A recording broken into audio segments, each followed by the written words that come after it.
독일 교회에서는 부활절 아침이 되면 서로 인사를 이렇게 합니다. 그리스도께서 부활하셨습니다. 그러면 옆에 다른 분이 그분이 진짜 진실로 부활하셨습니다. 한번 해볼까요?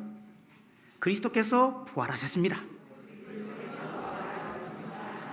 그분은 진실로 부활하셨습니다. 이 동네 묘지, 마을마다 묘지가 있죠. 묘지에 부활절 아침에 제가 섬기던 교회에서는 오전 8시에 소위 방발의 악기들인 관악기 성가대가 동원되어 아침 예배가 드려졌습니다. 평상시에는 소란을 피우거나 시끄럽게 떠들어서는 안 되는 고요의 장소, 죽은 이들이 평온하게 잠을 자는 장소. 이 관악기 예배는 마치 나팔 소리에 잠자는 자들이 일어나는 그 믿음을 시위하듯이 이제 일어날 때가 되었다고, 이제 다시 생명이 공급되었다고 하는 이야기를 마치 예전에 우리가 군대에 있을 때 트럼펫 소리와 함께 기상했던 것을 떠올리게 합니다. 부활은 도대체 뭘까? 다 알 듯 말 듯. 죽었다가 사는 게 정말 가능한 것인가? 믿을 만한 것인가? 우리가 전해받은 것이, 또 우리가 전해주는 것을 사람들이 믿을까? 때문에 부활은 두 가지 상반된 감정으로 묘사되죠. 무서움과 큰 기쁨. 무서움과 큰 기쁨. 이 마태복음 28장 8절에 나온 모습이죠. 마가복음에는 아예 여자들이 무서워 도망가고 아무에게도 말하지 못했다라고 기록되어 있습니다. 더 솔직하죠. 사실 이 원어를 보면 이 마태복음의 의미와 같다 할 수 있는데, 한편엔 무서워서 떨림, 트렘블링과 또 다른 한편으로는 황홀함, 헬라 원어는 엑스타시입니다. 엑스타시스.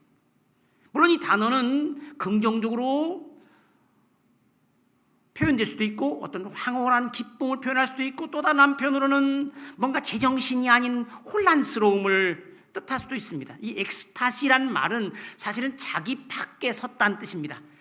제정신이 아닙니다. 너무나 놀라서. 이 어떤 미증류의 사건, 정말 가능한 건가? 실제로 발생한 건가? 이 겁도 났겠지만은 믿어주지도 않을, 우리 자체도 믿기 어려운 복음이라는 게 원래 그렇죠. 신이 인간이 되었다고 하는 소위 화육, 우리가 성탄절에 기념하는 것과 또 동시에 죽은 사람이 살았다고 하는 이 부활절에 기념하는 그가 천국에 올라갔고 다시 오신다는 이 사실이, 이게 그리스도 찬가라고 불리는 빌립보서 2장 6절부터 11절에 처음 교회의 고백 속에 담겨 있죠. 그래서 우리는 이 두 개의 큰 축제를 가지고 있죠. 화육을 기념하는 성탄절과 부활을, 그리스도의 고난과 부활을 기념하는 부활절이죠. 그래서 믿음이 요구되는 거죠. 설명되거나 파악되는 게 아닙니다. 그렇다는 대로 이 두려움과 무서움은 그렇죠. 그저 장례를 치렀는데 그분이 살아왔대. 이게 뭐예요? 이게 뭔가 당황스러운 일입니다. 참, 할아버지가 살아오셨다는데 반가운 것만은 아닌. 아니, 이분은 어떻게 대하는 겁니까? 뭔가 무서운, 소름 끼치는 이야기이자 동시에 반갑고 또 겁이 나긴 하지만 또 뭔가 기쁘기도 한 어떤 복합적인 감정 속에 맞이하죠. 믿음이라는 게 사실 그렇잖아요. 바랄 수 없는 중에 바라고, 믿을 수 없는 그것을 믿고 보이지 않는 걸 소망하는 것, 아직 경험해 보지 못한, 그래서 낯설고 새로운 것, 그게 소망이죠. 옛날에 경험한 것도 경험하는 거 무슨 의미가 있겠어요? 그래서 데살로니가후서 3장 2절에 이렇게 믿음은 모든 사람들의 것이 아니다. 누구나 다 믿음 갖는 거 아니다. 믿을 수 있다는 것이 얼마나 큰 은혜이고 혜택일까. 다 아는 대로 죽음은 모든 것의 끝이죠. 인간의 결말이 그렇죠. 우리의 경험적 현실입니다. 그래서 어떤 사람들은 이 세상 한 번 사니까 뭐 제 마음대로 한번 살아보고, 어떤 이들은 극단의 쾌락을 추구하기도 하죠. 한 번밖에 없는 삶이고 죽으면 끝나는데 즐기지 못하고 살면 얼마나 억울합니까? 결국 허무주의가 빚어내는 것이고, 그럼 즐긴다고 해서 억울하지 않느냐? 즐기려고 하면 인생 끝납니다. 이제 좀 살만하고, 이제부터 늙었고 병들었고, 그래서 인간이 짧게 산다고 해서 아쉬울 것도 없고 오래 산다고 해서 자랑할 것도 없죠. 오래 산 게 뭡니까? 고생과 수고를 더 고통과 아픔을 경험했다고 하는 거 위에 뭐가 있을까요? 부활이 없다면 산다는 게 무슨 의미가 있어요? 보람되고 가치 있게 선하고 착하게 사는 것이, 칭찬 듣는 것이 좋은 일이고 또 추구해야 할 것은 분명하지만 결국 허무에 삼켜져 무의미해지더라. 우리 스님이 하신 말씀 중에 음부의 권세라는 말이 있죠. 악한 권세가 사실은 원래 모든 것들을 집어삼키는 하데스의 이 지하세계의 문과 같다. 문이라는 뜻입니다. 마치 죽음은 이 모든 것들을 집어삼키는 아가리처럼, 죽음이란 게 뭘까요? 이 아름답게 그려진 그림 위에다가 먹을 지금까지 했던 게 뭐지?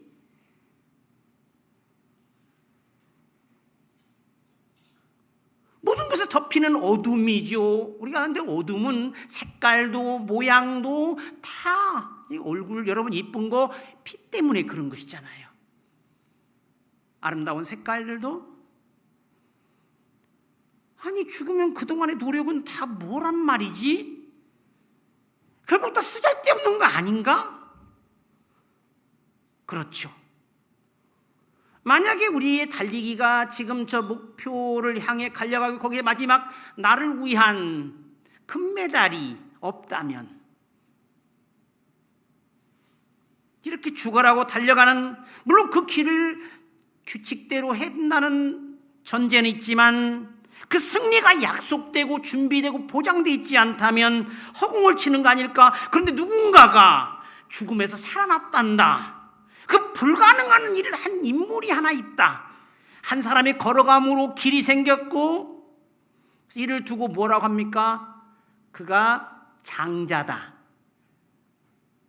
또는 첫 열매다라고 표현하죠. 장자가 뭡니까? 히브리어로 장자는 태를 찢고 나온, 이제 생명의 길을 연 사람, 그 뒤를 따라 동생들이 태어나듯이 나무에 첫 열매가 맺혀 이제 계속 열매가 맺혀질 수 있는 그 첫사람, 새사람 아담, 그의 뒤를 따라가는 사람들은 생명의 궤도에 올려지고 우리가 바라고 추구하던 그 실제가 된 사건, 가능성이, 혹시 사람이 살 줄 알아요?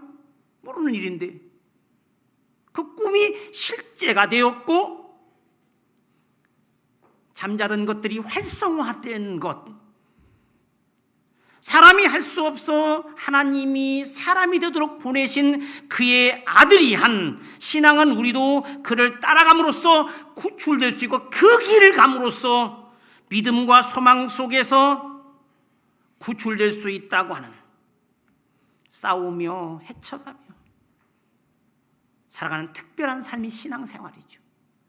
우리에겐 예수가 길이고 그와 함께 죽으면 우리는 그와 함께 살게 될 거라고 하는 확신 속에 살죠. 달리 말하면 그가 개척한 땅에서 살아가면 우리는 새로운 존재로서 허망하게 되지 않게 된다. 그래서 이 절망적 어둠의 땅에 빛이 비쳤다고 표현하고 있죠. 태어나 잠깐 피는 듯 지는 꽃과 같고 잠깐 사는 듯 푸르른 듯 곧 시들어버리는 풀과 같은 인생을,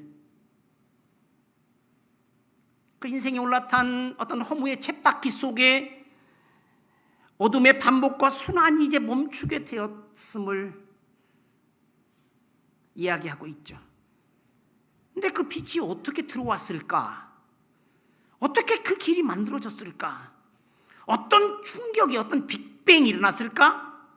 이 틈이 어떻게 생긴 것이지 하늘과 땅을 누군가가 흔들어서 거기 천지개벽이 일어났을까? 누가 땅을 덮고 있는 천막을 찢었고 하늘을 향한 비좁은 문을 내었을까? 히브리서에 이런 표현이 나오죠. 그러므로 형제들아, 우리가 예수의 피를 힘입어 성소에 들어갈 담력을 얻었나니 그 길은 우리를 위하여 휘장 가운데로 열어놓으신 새로운 살 길이요 휘장은 곧 그의 육체니라. 그럼 지성소라는 거 아시잖아요?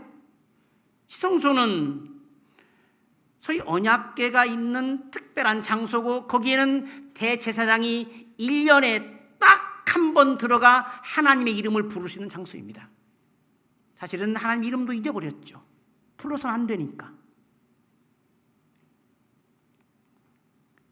말하자면 이제 생명의 원천인 하나님이 계신 지성소로 갈 수 있게 되었다.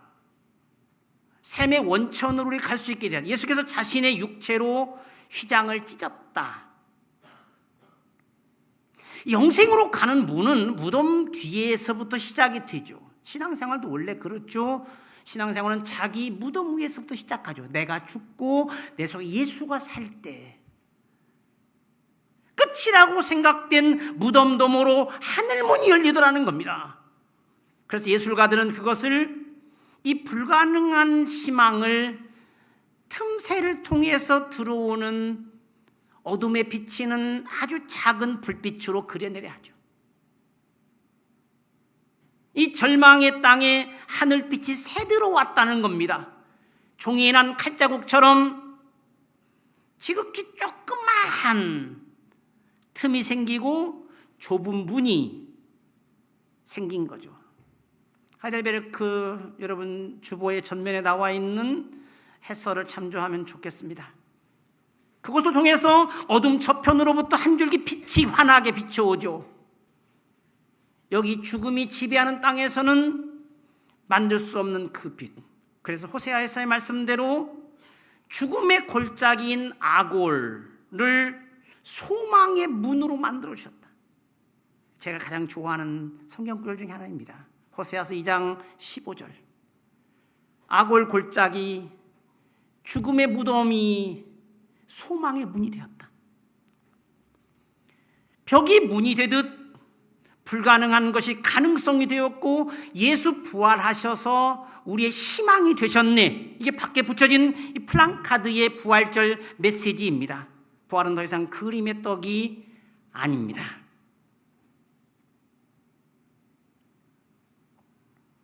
누구도 이제 우리를 굴복시킬 수 없습니다. 죽음조차도 부활의 신앙을 가진 사람들, 백절불굴의 믿음을 가진 사람들은 그 누구도 쓰러뜨릴 수 없습니다. 우리는 그러므로 한 번도 경험해 보지 못한 너무나도 낯설고 전적으로 새로운 현실을 지금 앞서 살고 있죠. 사도 바울에게 부활은 그의 평생의 숙제였고 질문이었던, 화두였던 허무함의 극복입니다. 죽음으로 모든 게 헛된 것이 되는, 부활이 없다면 쌓아놓은 모든 것들은 블랙홀과 같이 죽음에 빨려 들어가고 그동안 내가 수고하고 애쓰고 땀 흘렸던 모든 것들이 다 무의미한 것이 되는데, 그런데 예수가 부활하셨대. 그리스도의 부활을 통하여 이제 우리의 소망은 산 소망이 되었다. 베드로전서 1장 3절, 그리스도를 통하여 이루어진 것, 새로운 현실, 더 이상 죽음이 지배하지 않는, 정말로 죽음으로 우리의 삶을 끝낼 수 없다고, 이렇게 하면 안 되지 라고 했던 사람들이 죽어라고 찾은 그 길, 찾다 결국 그 길을 찾은 것이 예수더라. 그렇게도 죽어가던 길을 찾은 거죠. 사람이 이렇게 살다가 죽으면 어떡하지? 그가 길을 여셨으니 이제 따라가야 합니다. 이제 따라가면 되죠. 그래서 우리는 그를 누구라고 표현합니까? 그는 참 생명의 길이다. 내가 곧 길이요 진리요 생명이다를 아람어법으로 설명했죠. 첫 번째 것이 메인이고, 두 번째, 세 번째 나오는 개념은 형용사와 같아서 내가 길이다.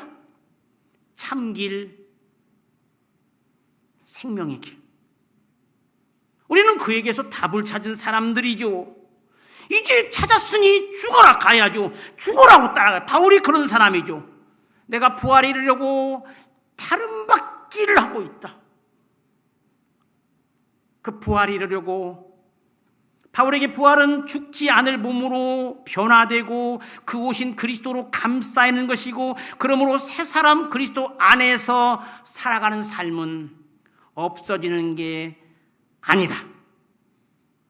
우리 인생은 더 이상 허망하게 끝장나는 것이 아니다. 동양철에서 말하듯이 기가 모였다가 흩어지면 끝나는 것이 아니라, 허무함의 반복이 아니라, 그러므로 부활장에서 말하는 그의 마지막 권면이 분명하죠. 그러므로 사랑하는 형제들아, 마지막에 너희의 수고가 허망한 게 아니다.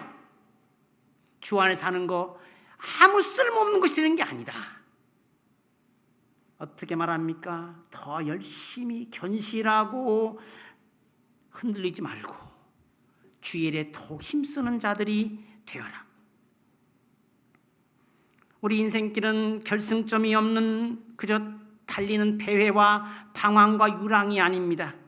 그러므로 주의 일에 더욱 힘써라. 쉼없이 분출하는 샘물처럼 소망 속에서 어떤 유혹과 시련에 흔들리지 않는 굳건한 믿음 위에서 주님의 뜻을 위해, 그의 의를 위해 담대하고 신나게 살아갈 수 있는 근거, 비록 그 틈이 좁고 길이 편하진 않지만 우리는 부활의 소망 속에 주를 위하여 최선을 다합니다. 길은 뚫렸고 약속은 유효합니다. 부활을 향하여 전력 질주해야 하는 근거가 분명합니다. 서로 격려하고 위로하며 주의 일에 열성을 다하도록. 데살로니가서 4장 18절, 그러므로 그렇기 때문에 이제 부활할 거야 실망하지 마 라고 말하는 거죠.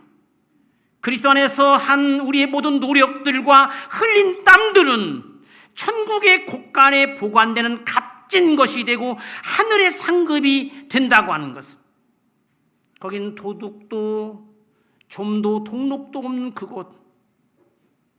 그래서 믿음 안에서의 삶은 더 이상 무의미하지 않는 것이다. 부활절 메시지는 두 가지로 압축할 수 있죠. 겸손히, 열심히. 내 마음대로가 아니라 그리스도를 따라서 그가 산 방식대로 그를 쫓아서 가야 하고 그 길을 죽어라고 가야 한다. 겸손히, 열심히. 마지막 히브리서의 말씀을 읽고 마칠까 합니다. 약속하신 이는 미쁘시니 우리가 믿는 도리의 소망을 움직이지 말며 굳게 잡고 서로 돌아보아 사랑과 선행을 격려하며 모이기를 패하는 어떤 사람들의 습관과 같이 하지 말고 오직 권하여 그날이 가까이 오물 볼수록 더욱 그리하자. 하나님 아버지 감사합니다. 주님이신 예수 그리스도께서 참으로 살아나셨습니다. 하나님께서 정녕 당신의 아들을 살리셨습니다. 죽기까지 하늘 뜻에 따르셨던 그의 삶을 긍정해 주셨고 이 세상에서 일어날 수 없는 일이 일어나도록 우리는 부활하신 주님을 믿으며